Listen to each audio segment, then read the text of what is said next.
ஊர்ல ஒரு பெரிய ஞானி ஒருத்தர் வந்திருக்கிறார்.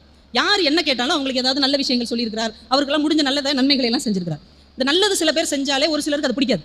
இவன் என்ன நல்லது செய்யறது, இவன் என்ன நல்லது செஞ்சு நல்ல பேர் வாங்குறதுன்னு சில பேருக்கு பிடிக்காதுல்ல. அப்படி ஒருத்தர் என்ன பண்ணா, இவரை பத்தி கெட்டதாக ஊருக்குள்ள சொன்னான். அவருக்கு ஏற்கனவே கல்யாணம்லாம் ஆயிருக்குது, அவர் குழந்தை குட்டியெல்லாம் வேற ஊர்ல இருக்காங்க, இவர் இப்படி மனிதர்களுக்கு நல்லது செய்யறேன்னு காசு பறிச்சு இன்னொரு இடத்துல பெரிய பங்களாலாம் கட்டியிருக்காரு, இப்படின்னு அவனால முடிஞ்ச வதந்திகளை ஊர் முழுக்க பரப்பிட்டே இருக்கிறான். ஒரு முறை என்னாச்சுன்னா, அவன் குடும்பத்திலேயே ஒரு பிரச்சனை வந்துருச்சு. இந்த பெரியவர் வந்து அதை தீர்த்து கொடுத்துட்டார்.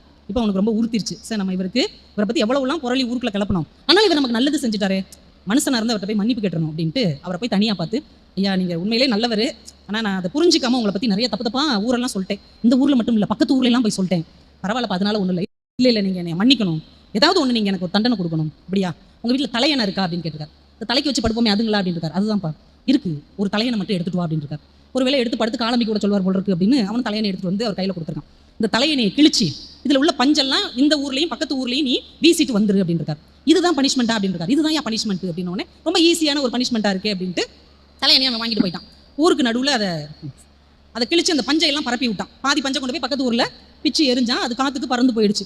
இந்த தலையணை உரையை மட்டும் எடுத்துட்டு வந்து, ஐயா நீங்க சொன்ன மாதிரி பஞ்சை ஊர் முழுக்க எரிஞ்சிட்டேன், நான் தப்பிச்சிட்டேன் இல்லைங்க, என்னை மன்னிச்சிட்டீங்கல்ல. இல்லை இல்லை இன்னும் முடியலை, நீங்க எங்கெல்லாம் அந்த பஞ்சை எரிஞ்சிங்களோ அதையெல்லாம் மறுபடியும் எடுத்து இந்த தலையணை உரைக்குள்ள வச்சு கொண்டு வாங்க அப்படின்னு இருக்காரு.